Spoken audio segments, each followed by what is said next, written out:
성도의 완전 무장이라는 제목으로 함께 말씀 나누도록 하겠습니다.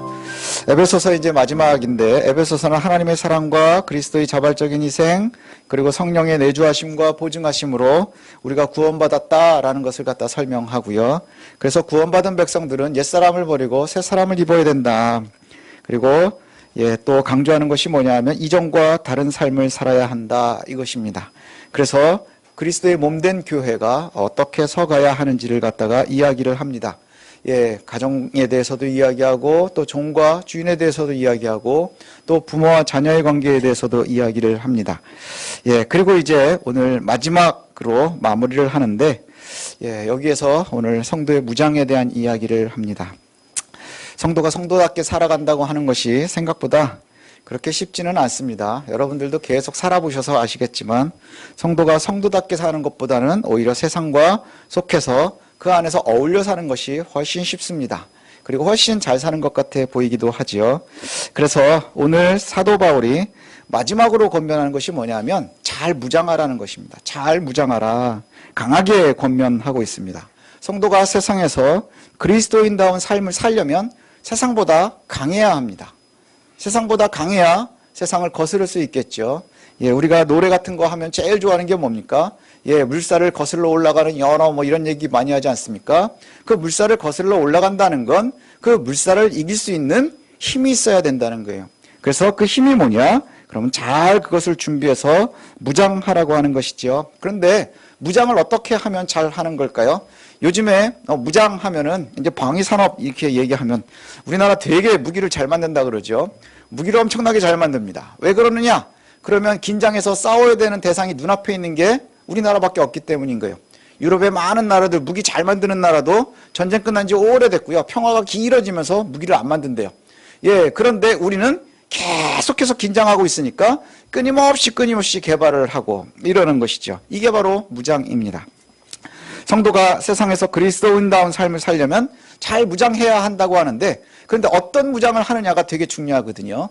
우리의 대적은 막 굉장히 큰 무기를 만들어서 미사일도 쏘고 어쩐다고 하는데, 여전히 우리는 칼을 열심히 갈고 있다고 생각을 해보십시오. 그 날카로운 칼을 쓸 수 없는 거예요. 우리가 잘 무장해야 되거든요. 무엇으로 무장할 것이냐? 굉장히 중요합니다. 그리스도인들의 무장은, 또 그리스도인들의 능력은, 우리의 실력은 돈이나 권력이나 명예에 있지가 않다는 것이요. 우리가 잘 기억해야 되는 것이 바로 여기 있습니다. 세상의 권력은, 세상의 힘은 돈, 권력에서 나옵니다. 명예에서 나옵니다. 그러나 그리스도인의 것은 그렇지 않다는 것이죠. 많은 사람들의 실수가 뭐냐? 여전히 교회에서도, 여전히 교회도 돈으로, 권력으로 무장하고 싶어 한다는 것이죠. 그래서 복음과 교회를 강하게 하려고, 교회를 힘있게 하려고 하는 것이 뭐냐? 실수하는 사람들이 정치에 발을 들여놓습니다. 목사가 정치해야 된다고 하고 이렇습니다. 그리고 돈으로 무장하고 싶어 합니다. 규모를 키우고 싶어 합니다. 명예가 되고 권력이 되니까요. 또 민주주의에서는 머릿수가 힘이 되니까. 물론 여러 가지 상황을 만나면 실질적으로 굉장히 편리할 수 있습니다. 어떤 문제가 딱 생겼다. 돈, 권력, 명예 있으면 빠르게 편리하게 해결할 수 있습니다. 분명히 해결할 수 있습니다. 그걸 많이 느끼는 게 뭐냐 하면, 제가 혹시라도 여러분들 이렇게 만나고 이럴 때마다 할 수 있는 게 아무것도 없다는 거예요. 왜? 저는 돈도 없고 명예도 없고 권력도 없기 때문에. 그런데 문제는 뭐냐 하면, 교회와 그리스도의 힘은, 교회와 그리스도의 권력은 편리함과 구분되어야 합니다. 교회의 능력은 세상의 편리함과 구분할 줄 알아야 한다는 것이죠. 세상과 동일한 방법으로 교회가 만약에 무장을 했다. 그래서 교회가 뭘로 무장을 할까요? 돈으로 무장을 한다? 권력으로 무장을 한다? 그럴 때 어떤 결론이 나오게 되느냐? 세상이 악해질 때 교회도 따라서 악해져야 됩니다. 그리고 세상이 하나님과 멀어지려 할 때 우리도 그 멀어지는 길을 선택을 해야 합니다. 왜냐하면 돈과 권력으로 무장한다는 것은 결국 돈과 권력에 빚지는 것이기 때문입니다. 그것에 빚지는 것이기 때문입니다. 그래서 성경은 우리에게 끊임없이 사랑의 빚지라 합니다. 복음의 빚지라고 합니다. 왜냐? 그것이 우리에게 힘이기 때문이라는 것이죠. 돈으로 무장하면 결국 돈의 요구를 따라야 되는 거예요. 권력으로 힘을 얻으면 결국은 권력에 하수를 해야 된다는 것이죠. 그래서 오늘 성경은 에베소 교회와 또 우리에게 주 안에서 무장하라 이렇게 말씀합니다. 주 안에서 주께서 주시는 그 힘으로 그렇게 강력하게 무장하라. 왜 그러느냐? 마귀의 관계와 대적하기 위해서 결국 우리에게 필요한 것은 하나님의 전신갑주라는 거예요. 하나님의 무기가 우리에게 필요하다는 것이지요. 성도가 교회를 강하게 하는 이유는 뭐냐? 마귀의 관계, 아주 교활함으로부터 우리가 살아남기 위해서입니다. 그를 대적해서 우리가 이기기 위해서라는 것이죠. 오늘 본문을 보니까 성경은 우리에게 하나님의 무기로 머리부터 발끝까지 잘 무장하라고 명령합니다. 우리를 온전히 빈틈없이 남김없이 하나님의 무기로 무장하라고 합니다. 무장하는 무기들을 보니까 허리띠가 있고 호심경, 가슴갈기가 있고 그 다음에 또 신발이 있고 방패가 있고 칼이 있고 투구가 있습니다. 그래서 빈틈없이 무장할 수 있도록 그렇게 말씀합니다. 그런데 이 무기들이 앞서 얘기했던 것처럼 돈이나 권력으로 무장하는 것이 아니더라 하는 것이죠. 오늘 무장하라 하는데 우리가 읽어보면 이렇습니다. 진리의 허리띠로 무장하라. 의의 호심경으로 무장하라. 평안의 복음으로 신발을 신어라. 믿음의 방패로 적의 공격을 섬멸하라. 또 구원의 투구를 쓰라. 말씀인 성령의 검을 가지라. 이렇게 말씀해요. 그러면 진리, 의, 복음, 믿음, 구원, 성령 이것으로 무장하라는 거예요. 돈이나 권력이나 이것이 아니라 결국엔 진리로 무장하라. 의로 무장하라. 복음으로 무장하라. 구원으로 무장하라. 말씀으로 무장하라. 이래요. 자, 진리의 허리띠라고 하면 간단하게 하나씩을 좀 살펴보면요. 우선 진리의 허리띠 뭐 하는 겁니까? 우리가 묶여 있어야 되는 거예요. 꽉 묶여 있어야 됩니다. 진리에 붙잡혀서 살아라는 거예요. 진리에 떠나지 말고 붙잡혀 살아라. 그리고 의의 호심경. 의가 뭡니까? 하나님이 정해주시는 거예요. 하나님의 의를 받을 만한 조건을 유지하는 거예요. 성경에서 이야기하는 의는 착한 것, 선한 것 이것을 말하는 게 아니라 하나님 보시기에 내가 합당하구나 하는 것이 의예요. 근데 우리는 죄로 말미암아 죽었기 때문에 우리는 스스로 할 수 없죠. 그래서 우리가 칭의 받는 겁니다. 하나님이 그렇게 정해주신 거예요. 우리를 바라보면서 너희는 의롭구나라고 하나님이 인정해 주셨대요. 그걸로 우리의 몸을 가리는 겁니다. 그것으로 우리가 무장해야 한다는 것이죠. 또 복음으로 신신어야 됩니다. 평안히 주시는 복음, 평안히 주시는 복음으로 신신을 해요. 어디를 돌아다닐 때마다 우리가 어느 곳을 방문할 때마다 무엇으로 방문해야 됩니까? 그리스도의 복음으로 방문해야 한다는 거예요. 그게 평화를 전하는 것이어야 된다는 거예요. 평안의 복음의 신발. 복음이 가는데 거기에 분쟁이 있습니까? 거짓입니다.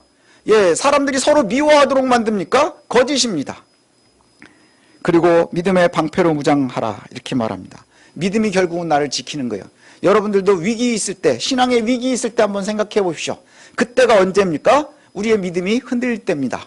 믿음이라는 게 흔들리는 게 뭘까요? 의심하는 거예요. 하나님은 살아계실까? 하나님은 계실까? 나를 사랑은 하시나? 나를 보고는 계시나? 혹 나를 알고는 계시나? 내가 구원은 받았나? 믿지 못할 때, 흔들릴 때, 그때 우리에게 공격이 옵니다. 그러나 이 믿음이 있을 때 대적의 공격을 섬멸할 수 있습니다. 섬멸해요. 오늘 본문도 보면 뭐라고 돼 있어요? 대적의 불화살을 소멸시키는 거예요. 탕 쳐내는 게 아니고요. 소멸시키는 거예요. 믿음이 있으면 믿음으로 소멸시켜버리는 거예요. 나를 공격할 때 그것을 능히 이겨서 없애버리는 겁니다. 세상에 남아서 언제든지 다시 주워서 쓰거나 이러는 것이 아니라 없어지는 거예요. 히브리서 11장 6절이 이렇게 말씀합니다. 믿음이 없이는 하나님을 기쁘시게 못하나니 하나님께서께 나아가는 자는 반드시 그가 계시는 것과 또한 그가 자기 일을 찾는 자들에게 상 주시는 이심을 믿어야 할지니라. 뭐라고 말씀해요? 믿음이 없이는 하나님을 기쁘게 못한답니다. 그리고 하나님께 나아가려면 믿음이 있어야 된다는 거예요. 하나님과 우리의 관계에 가장 중심에 뭐가 있습니까? 믿음이 있는 거예요. 믿음. 기억하십시오. 믿음이 모든 대적의 공격을 섬멸할 수 있는 무기입니다. 우리를 지켜주는 것입니다. 하나님께서 계시는 것과 상 주시는 이심을 믿으면서 하나님을 기뻐할 수 있는 것도 결국은 믿음에 있다는 것이죠. 그래서 우리가 머리에 쓰는 것이 바로 구원입니다. 가장 높은 곳에 구원의 투구를 쓰고 하나님의 은혜를 우리가 생각하고 누리고 선택되는 것입니다. 그리고 우리가 결국에는 최종의 무기는 뭐예요? 검을 들고 나를 지키는 거예요. 공격도 하지만 검이 나를 갖다가 능동적으로 지켜줍니다. 그것이 바로 말씀의 성령의 검입니다. 말씀의 성령의 검. 말씀을 읽고 묵상해야 되는 이유가 바로 거기 있죠.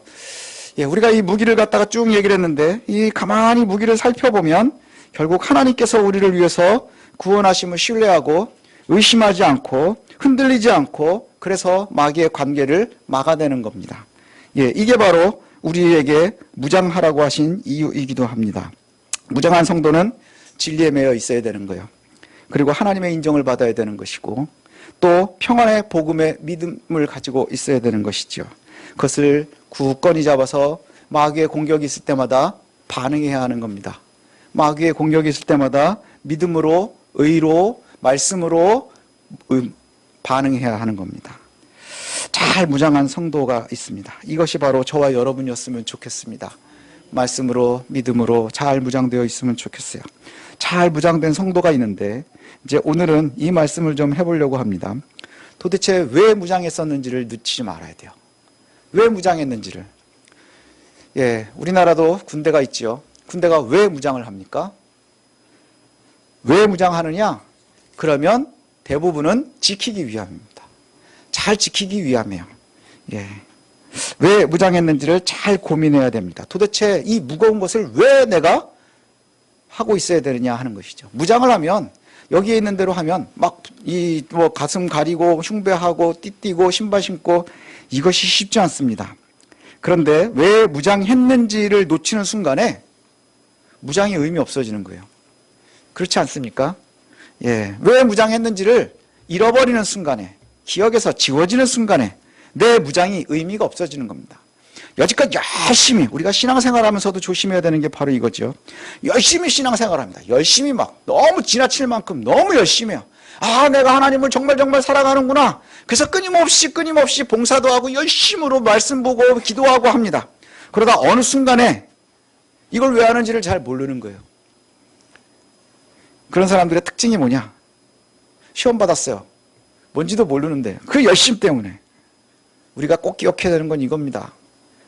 하나님의 말씀으로 또 하나님의 전신갑주로 무장하는 이유는 잘 견디기 위함이에요. 대적을 잘 확인하고 있어야 됩니다. 대적을 잘 확인하지 못하면 문제가 생기는 게 바로 이거지요. 우리나라도 그렇지요.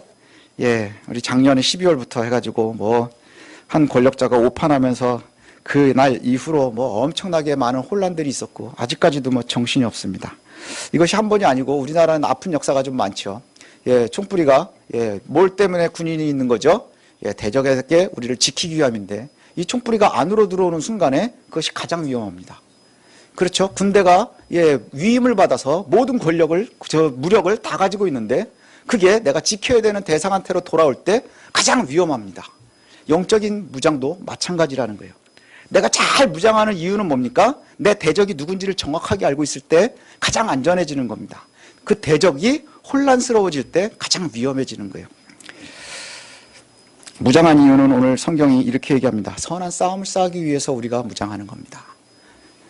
내가 드러나기 위함도 아니고 여러 다른 이유도 아니고 선한 싸움을 싸우기 위함입니다. 대적은 누구냐? 그러면 간교한 마귀다. 마귀는 늘 우리를 넘어뜨리려고 합니다. 하나님과 우리의 사이를 갈라놓으려고 합니다. 마귀는 끊임없이 싸움을 걸어옵니다. 끊임없이 도발을 합니다. 아주 우리가 튼튼하게 있을 때는요, 대적이 아닌 척하고 어쩔 때는 친한 척도 합니다. 그러다가 어느 순간인가 우리가 빈틈을 보이는 순간에 아주 교활하게 공격해 들어옵니다. 그리고 우리를 잡아먹으려고 합니다. 결국 우리가 완전히 이기거나 아니면 마귀한테 넘어질 때까지 이 싸움은 끝나지가 않는 거예요. 이 세상에서 우리가 성화라고 하는 이름으로 하나님 나라에 가는 그 순간까지 우리가 이미 구원받았지만 완성되는 그 순간까지는 끊임없이 이 전쟁이 끊어지질 않는다는 거예요. 우리가 빈틈을 보이는 순간에 언제든지 우리를 넘어뜨리려고 노력하고 빈틈을 보고 있다는 것이지요. 그때 우리가 해야 되는 것이 뭐냐? 바로 전쟁입니다. 싸움입니다. 적이 전쟁을 걸어오면 싸우기 위해서 우리가 무장하고 있는 거예요. 그렇죠? 전쟁을 피해서는 안 되는 것이죠. 무기를 잘 가지고 아무리 좋은 게 있는데 대적이 공격해 들어올 때 이 무기를 가지고 도망을 간다고 하면 이 무기는 쓸모없는 거예요. 그냥 괜히 평소에 고생만 하는 겁니다. 무거운 거 잔뜩 짊어지고 고생만 하고 있다. 정작 전쟁이 났을 때 도망을 가버린다? 그러면 쓸데없는 짓 하는 거예요. 그래서 바울도 그렇게 얘기하죠. 우리에게 부활이 없으면 우리가 하는 모든 짓이 제일 쓸데없는 짓이다. 세상에서 제일 미련한 짓이 부활이 없는 믿음을 갖고 있는 것이죠. 그와 마찬가지입니다. 성도들은 전쟁이 났을 때 반드시 그 전쟁터를 지켜야 되는 거예요. 근데 오늘 본문을 보니 이렇게 얘기합니다. 성도는 하나님의 무기를 의지해서 담대하고 용감하게 싸워야 되는데 그 싸움이 뭐냐? 바로 기도라는 거예요. 기도가 전쟁을 하고 있는 겁니다. 전쟁을 하고 있는 거예요. 18절을 한번 볼까요? 우리가 18절을 한번 같이 보겠습니다. 무장으로 다 무장하라 한 다음에 18절 모든 기도와 간구를 하되 항상 성령 안에서 기도하고 이를 위하여 깨어 구하기를 항상 힘쓰며 여러 성도를 위하여 구하라. 이게 바로 우리가 무장한 이유입니다. 자, 우리가 무장한 이유가 뭡니까? 말씀으로, 의로, 믿음으로, 우리가 복음으로 그렇게 무장해야 되는 이유는 뭐냐? 그러면 우리가 해야 되는 일은 기도하기 위함이에요. 항상 깨어서 구하라. 항상 깨어 구하는 게 뭡니까? 우리의 대적지와 대척하고 있는 곳은요, 언제 쉴 수 있어요? 쉴 수 없습니다. 예, 왜냐? 언제 넘어올지 알 수 없기 때문에 우리는 늘 방비하고 있어야 되는 거예요. 그래서 모든 기도와 간구로 하되 항상 성령 안에서 기도하라. 그게 뭐예요? 성령 안에서 기도하는 것이 마치 장병들이 38선을 지키고 휴전선을 지키면서 국민들을 갖다가 방어하려고 불철주야로 있는 것처럼 우리도 그와 같이 기도하는 마음이 있어야 된다는 것이죠. 기도하고 있어야 된다는 거예요. 이를 위해서 깨어 구하기를 항상 힘쓰라. 언제로요? 항상 힘쓰라. 나오나 말로 하면 무시로. 여기가 오늘 키포인트였는데 여러분들이 너무 진지하게. 그리고 또 한 가지가 있습니다. 여러 성도를 위해 구하라. 두 가지를 기억하십시오. 무엇을 위해서 기도한다고요? 항상 기도하라. 그리고 여러 성도를 위해서 기도하라. 무정한 성도는 항상 깨어 있어야 됩니다. 그게 바로 우리가 기도하는 모습입니다. 깨어서 구하기를 항상 하라 하는 것이 바로 우리가 무장한 이유입니다. 우리가 열심히 믿음 생활을 하고 말씀을 읽고 하는데 기도하지 않는 것은 전쟁터에 들어가지 않으려 하는 거예요. 무장이 의미 없어지는 것이죠. 하나님의 전신갑주로 무장했다면 이제 담대하게 항상 깨어 있어야 됩니다. 그것이 바로 우리의 기도하는 모습이죠. 기도는 마귀를 이기는 전쟁입니다. 마귀가 우리에게 도전할 때 이기는 전쟁입니다. 기도는 영적 전쟁터인 거예요. 우리가 기도하는 순간에 우리가 영적 전쟁터에 있는 겁니다. 이 전쟁이 언제까지요? 마귀가 이기거나 우리가 이길 때까지 이 전쟁은 끊어지지 않습니다. 잠시도 마귀는 쉬지 않습니다. 언제든지 우리에게 빈틈이 보이는 그 순간에 그 빈틈을 아주 예리하게 칼과 같이 우리를 빈틈을 가지고 들어올 겁니다. 노리고 우리를 속이려 할 겁니다. 지금 예배하고 말씀을 듣는 이 순간에도 마귀는 교활해서 속임수로 가장 약한 고리를 우리를 보고 있을 겁니다. 우리가 최후 승리할 때까지 항상 전쟁 중이라는 것 잊지 마시길 바랍니다.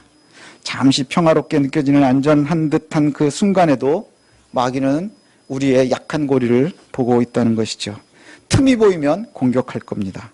우리를 넘어뜨리려고 할 겁니다. 전쟁 중에 군사는 항상 긴장합니다. 평화의 시기에 더 긴장해야 합니다. 평화의 시기에 내가 조금 나은 것 같다. 그때 우리가 더 긴장하고 경계해야 합니다. 영적 전쟁도 마찬가지지요. 문제가 생긴 후에 우리가 무장하라 하는 이유가 뭐냐? 우리가 왜 평소에 말씀을 읽어야 됩니까? 왜 우리가 의를 생각하고 믿음을 가지고 있어야 됩니까? 문제가 생긴 후에 무장하려고 하면 늦는 거예요. 무장은 언제 하는 겁니까? 평화로울 때 하는 겁니다. 평화로울 때 무장을 해야 강력한 군대가 되는 겁니다. 갑자기 전쟁이 난 후에 무장하려고 한다고 생각을 해보십시오. 우리나라가 그런 적이 있거든요. 6.25가 터진 다음에 제주도에 훈련소가 생겨서 갑자기 총 쏘는 법만 배우고 학도의병동들이 막 나갔대요. 다 총알바지 되는 겁니다. 다 총알바지 되는 겁니다. 무장은 조금이라도 평화로울 때 하는 것이 강력해지는 것입니다. 의와 믿음과 복음과 말씀으로 무장하고 긴장하고 경계하듯이 우리가 기도해야 한다는 것이죠. 믿음을 붙잡고 평화로울 때 무장해야 되는 겁니다. 의에 붙잡혀서 평화로울 때 무장해야 되는 겁니다.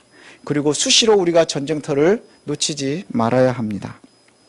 무장한 성도는 또한 스스로 싸우는 것도 되게 중요하지만 오늘 본문에 보니 다른 성도를 위해서 기도하라 이렇게 얘기를 해요. 다른 성도를 위해서. 반드시 다른 성도를 위해서도 싸워야 됩니다. 오로지 나만을 위해서, 우리는 늘 그러죠. 나만을 위해서, 하나님께서 우리를 위해 무장하라 하시지 않았어요. 오늘 본문에 보니 무장하라, 그리고 기도하라, 이웃을 위해서도 기도해라, 다른 성도들을 위해서도 기도하라, 이렇게 얘기를 합니다. 이것이 뭐냐? 비유를 해봤어요. 뭐가 맞을까? 그랬더니 우리나라와 미국이 동맹을 맺고 있죠. 그죠? 동맹입니다. 동맹이라는 게 뭡니까? 전쟁 남은 내 편입니다. 전쟁 남은 내 편. 요새는 뭐 잠깐 이게 헷갈리기도 하지만 전쟁 남은 내 편, 네 편, 이게 정해지죠. 중국하고 우리나라하고 막 무역도 굉장히 많이 나지만 전쟁 남은 적이 될 가능성이 많아요. 러시아하고도 우리도 뭐 교역을 지금 끊어진 어쨌다 모르지만 전쟁 나면 우리 편이 될지 적이 될지를 우리가 구분할 수 있어야 됩니다. 피하 식별을 해야 돼요. 그런데 우리와 함께 신앙생활하는 사람들은 다 내 편입니다. 내 편이 강해지면 내가 강해지는 거예요. 신앙은 혼자 하지 않습니다. 그래서 하나님께서 교회를 허락하시는 거예요. 같이 신앙하라고 하는 거예요. 믿음을 놓고 기도의 제목을 나누고 함께 하라 합니다. 그게 뭡니까? 우리가 같이 한 하나님을 믿고 함께 기도하는 것은 우리가 믿음의 동맹이라는 거예요. 그래서 우리 김창란 집사님이 강해지면 제가 강해질 겁니다. 저를 위해서 기도하지 않으면 꽝이지만, 그리고 제가 아주 훌륭한 목사가 되면 우리 김창란 집사님한테도 도움이 되겠죠. 여러분들한테도 마찬가지입니다. 상호간에도 마찬가지입니다. 우리가 믿음의 동맹이기 때문인 거예요. 동맹체가 강력하면 우리가 하나님 앞에서 강한 군대가 되는 것입니다. 그래서 무장하고 기도하며 싸우라 명령한 사도 바울이 그 말을 다 한 후에 제일 먼저 하는 말이 뭔지 아십니까? 날 위해서 기도해다오. 에베소와 사도 바울은 동맹인 거예요. 믿음의 동맹. 어떤 동맹이요? 서로 기도하는 동맹. 내가 강력하게 무장하는 이유가 뭡니까? 나만을 지키는 것이 아니라 내 동맹을 지키기 위함입니다. 내 동맹을 지킨다는 게 뭡니까? 우리가 마귀와 싸우는 거예요. 혹 내가 조금 몰리면 누가 돕겠습니까? 내 옆에 있는 내 동료가 나를 돕는 겁니다. 그게 바로 믿음의 동맹이에요. 사도 바울의 이야기가 굉장히 급합니다. 마지막 인사라면서 나를 위해 기도해 주십시오. 내가 복음을 다 전달하기 위해서 지금 뭐예요? 쇠사들에 매여 있습니다. 비록 매여 있지만 내가 담대함을 놓치지 않았으면 좋겠습니다. 이 얘기입니다. 가만히 에베소서를 다 읽고 나면 결론은 뭐예요? 나를 위해서 좀 기도해 주십시오. 니네 잘 무장하고 나를 위해 기도해 주십시오. 사랑하는 성도 여러분, 우리가 교회가 크지는 않지만 또 우리가 동맹의 수가 많은 것은 아닐지라도 우리 모두가 잘 무장했으면 좋겠습니다. 하나님의 전신갑주로 잘 무장했으면 좋겠습니다. 그리고 잘 무장해서 잘 싸우십시오. 그 싸우는 것이 기도입니다. 어디에서 싸워야 될까요? 전쟁터는 정해져 있지 않습니다. 항상 싸워야 됩니다. 왜요? 대적은 어디서든지 빈틈이 보일 때마다 우리한테 싸움을 걸어오기 때문입니다. 그곳이 곧 전장이고 그곳이 곧 우리의 전투이기 때문입니다. 내 믿음의 동맹과 함께 쉬지 말고 싸워야 됩니다.